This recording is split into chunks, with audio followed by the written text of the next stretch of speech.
हे friends, स्वागत है आप सभी का movie stock movie explain channel पे, जिस पर आज मैं रिकैप करने वाली हूँ मून नाइट के पहले एपिसोड को। तो चलिए आपका टाइम बिल्कुल भी ना वेस्ट करते हुए शुरू करते हैं इस वीडियो को, वो भी एक स्पॉइलर वार्निंग के साथ। लेकिन उससे पहले मेरी एक छोटी सी रिक्वेस्ट, वीडियो को लाइक और शेयर करने की। साथ ही अगर आप इस चैनल पर न्यू हो तो चैनल को सब्सक्राइब करना मत भूलिएगा।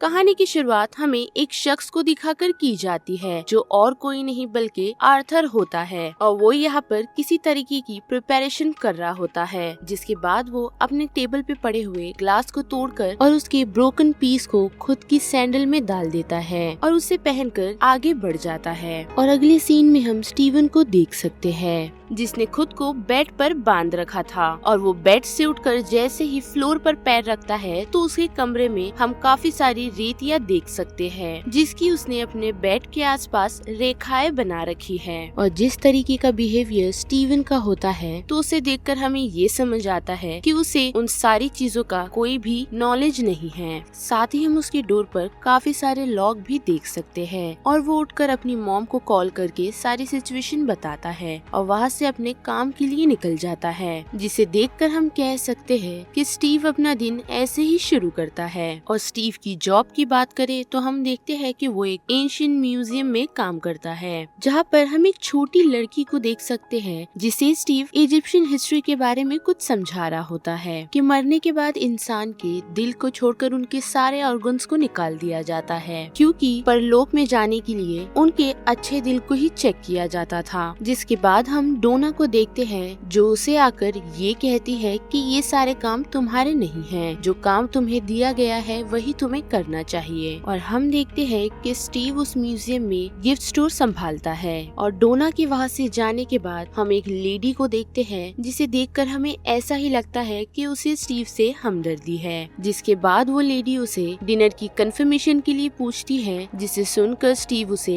यही कहता है कि क्या ये डेट है, जिसका जवाब वो लेडी हंसते हुए कुछ भी नहीं देकर वहाँ से चली जाती है। जिसके बाद हम उसके बॉस डोना को उसके पास आते हुए देखते हैं जो उसे उस चीज के लिए छेड़ रही होती है। और फिर अगली सीन में हम देखते हैं कि स्टीव डोना को इजिप्शियन गॉड के बारे में कुछ कह रहा होता है, क्योंकि उन लोगों ने एडवर्टाइजमेंट में गलत छापा है। जिस बीच हम ये नोटिस कर सकते हैं कि स्टीव को इजिप्शियन हिस्ट्री के बारे में काफी नॉलेज है, और उसकी जॉब पर हम देख सकते हैं कि लोग उसे उसके सही नाम से भी नहीं पुकारते। और जॉब से निकलने के बाद हम देखते हैं कि वो एक पुतले से जाके अपने दिल की सारी बातचीत करता है, जिस पुतले को देखकर हम ये कह सकते हैं कि वो एक इंसान है जो अपने आप को एक पुतले में बदलकर वहाँ बैठा है ताकि वो उस चीज से पैसे कमा सके। और फिर घर जाने के बाद हम वही सारी सेम सिचुएशन देखते हैं जहाँ पर स्टीव खुद को बांधकर और साथ ही अपने बेड के पास काफी सारी रेतियां डालता है, लेकिन हम ये नोटिस करते हैं कि वो पूरी रात सोता नहीं बल्कि जगता रहता है, जिसकी हेल्प वहाँ पर हम एक वॉइस कमांड के साथ देख सकते हैं जो चीज अपने मोबाइल में उसने स्टोर करके रखी है। और साथ ही वो पूरी रात बैठकर सारे इजिप्शियन के बारे में पढ़ता है। और फिर हम देखते हैं कि जैसे ही स्टीव सो जाता है तो उसकी आंख एक अलग ही जगह पर खुलती है, जिसे वहाँ एक मेल की आवाज ये कह रही होती है कि उसे अपनी बॉडी को मार्क को सौंप देनी चाहिए। और हम देखते हैं कि जब वो चीज समझने की कोशिश कर रहा होता है तो वो आवाज उसके पीछे आकर खड़ी हो जाती है, जो और किसी की नहीं बल्कि कंशु की होती है। और जैसे ही स्टीव उसे देख रहा होता है वो वहाँ से गायब हो जाता है। जिस बीच हम दो शख्स को देखते हैं जो टावर पर खड़े रहकर स्टीव को शूट करने की कोशिश करते हैं, जिनसे बचकर वो एक शहर की तरफ भाग जाता है, जहाँ हम काफी सारे गार्ड्स को देख सकते हैं जो गन्स लेकर किसी शख्स को ढूंढ रहे होते हैं। जिस वजह से हम देखते हैं कि स्टीव काफी सारे लोगों के साथ घुल मिल जाता है ताकि उसे कोई भी भीड़ में पहचाने नहीं। जिसके बाद हम आर्थर को देख सकते हैं जिसे आते ही सभी लोग उसके सामने झुकना स्टार्ट कर देते हैं, जिसे देख स्टीव काफी चौंक जाता है। साथ ही हम देखते हैं कि आर्थर सभी लोगों की सोल को परखता है, वो भी आमित के नाम पर, और उन्हें उनके बारे में वो अच्छे हैं या बुरे वो बताता है, वो भी उसके हाथ में बने हुए तराजू की मदद से। जिस बीच जब वो एक लेडी को चेक करता है तो वो लेडी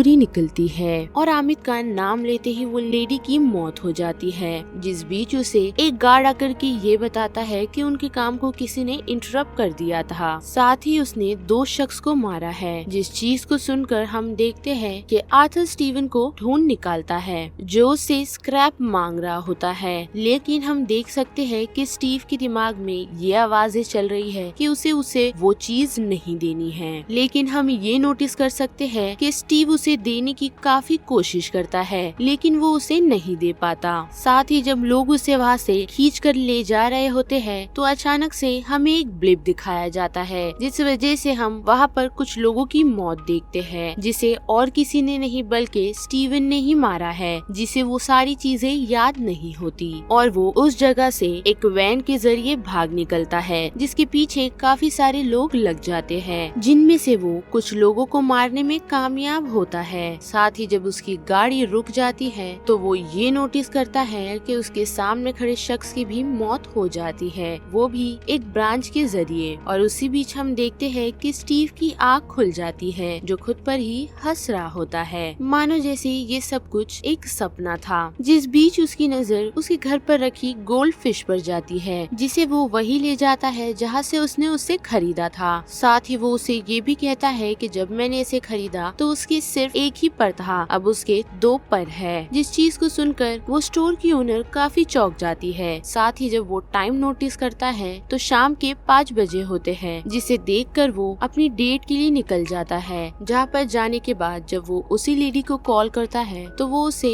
काफी बुरा भला कहती है, क्योंकि उनकी डेट 2 दिन पहले थी और वो पूरे 2 दिन लेट है। जो चीज हम देखते हैं कि स्टीव को बिल्कुल समझ नहीं आती और वो अपनी मॉम को कॉल करके ये बताता है कि सब कुछ ठीक रहा। जिसके बाद वो अपने घर पर बैठकर चॉकलेट खा रहा होता है, जिससे गलती से कुछ चॉकलेट जमीन पर गिर जाती है और उसे ये समझ आता है कि वहाँ पर रखा हुआ टेबल उसकी जगह से काफी बार हिलाया जाता है और जैसे ही उस टेबल को खसकाकर वो उस पर चढ़ता है, उसे वहाँ पर सेल फोन और की मिलती है। जिस बीच उसे उस फोन में लायला नामक लड़की का कॉल आता है, जो उसे कांटेक्ट करने की काफी हफ्तों से कोशिश कर रही है और साथ ही वो उससे हाल भी पूछती है। जिस चीज को सुनकर स्टीव काफी चौंक जाता है। साथ ही वो उसे ये भी कहता है कि वो उसे नहीं जानता, लेकिन वो लेडी उसे मार्क नाम से बुलाती है, जिस बारे में जब वो उससे पूछता है तो वो उसे जवाब नहीं देते हुए फोन कट कर देती है। और जब वो उसे दोबारा कॉल करने की कोशिश करता है तो उसे वहाँ पर किसी के होने का और उसे बुलाने की आवाज आती है, जो उससे बात करने की कोशिश कर रहा होता है, वो भी उसके बाथरूम में लगे मिरर की मदद से, जिससे स्टीव काफी डर जाता है और वो लिफ्ट की तरफ दौड़ता है, जो उसे एक अंधेरे फ्लोर पर ले जाती है। और वहाँ पर हम कंशु को देखते हैं, जो उसके पास आकर उससे बात करने की कोशिश करता है, लेकिन वो एक ओल्ड लेडी की वजह से इंटरप्ट हो जाता है, जिस वजह से कंशु वहाँ से गायब हो जाता है और एक बस में पहुँच जाता है और उसे हर जगह हम देख सकते हैं कि कंशु ही नजर आता है। साथ ही हम बस में भी देखते हैं कि आर्थर उसका पीछा कर रहा है। साथ ही जब वो म्यूजियम पहुंचकर उस म्यूजियम की सिक्योरिटी गार्ड को ये बताता है कि कोई उसका पीछा कर रहा है तो वो उसकी बात पर भरोसा नहीं करता। जिस बीच डोना आकर उसे परेशान कर रही होती है और उसे शांत करवाकर स्टीव सीधा आर्थर से बात करने के लिए चला जाता है, जहाँ पर आर्थर उसे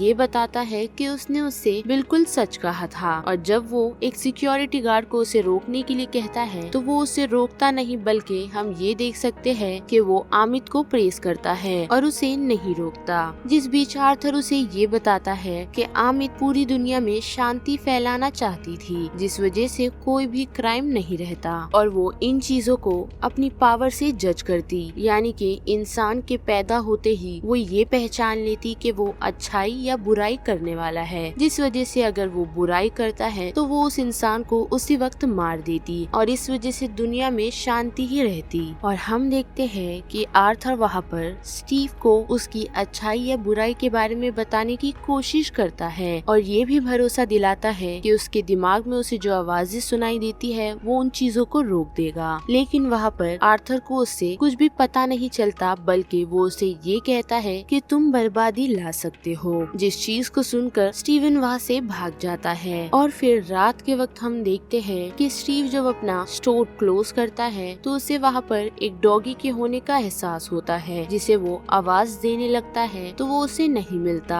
और अचानक से एक अजीब सी चीज उस पर हमला कर देती है और हम बैकग्राउंड में आर्थर की आवाज सुन सकते हैं जो उसे ये कहता है कि वो उसे वो श्रेड दे दे तो वो उसकी जान बख्श देगा, जिससे बचते हुए वो बाथरूम की तरफ चले जाता है जहाँ पर हम देख सकते हैं कि उससे और कोई नहीं बल्कि वो खुद ही बात कर रहा होता है जो खुद को मार्क बताता है और वो उसे ये कहता है कि मैं हमें बचा सकता हूँ लेकिन उस चीज के लिए तुम्हें मुझे पूरा कंट्रोल देना होगा, जो चीज हम देख सकते हैं कि स्टीवन को समझ नहीं आती और वो काफी पैनिक करने लगता है लेकिन उसे मार्क काफी अच्छे से समझाकर उस पर कंट्रोल बना लेता है, जहाँ हम ये देख सकते हैं कि मार्क उसकी बॉडी पर कंट्रोल ले लेता है और खुद को मून नाइट में बदलकर वो उस क्रिएचर को मार देता है और यहाँ पर मून नाइट का ये पहला एपिसोड खत्म हो जाता है। जिस बारे में आप सभी की क्या राय बनती है उसे लेकर आप मुझे कमेंट सेक्शन में बता सकते हो और अगर मेरी वॉइस आपको इस चैनल पर पसंद आ रही है तो वीडियो को लाइक और शेयर करना मत भूलिए। साथ ही अगर आप चैनल पर न्यू हो तो चैनल को सब्सक्राइब भी कर लीजिएगा। बाकी मैं मिलूंगी आपको फिर किसी मूवीज या सीरीज की रिकैप के साथ। तब तक के लिए आप movie stock movie explain channel के बाकी वीडियोस को एंजॉय कीजिए। Till then bye.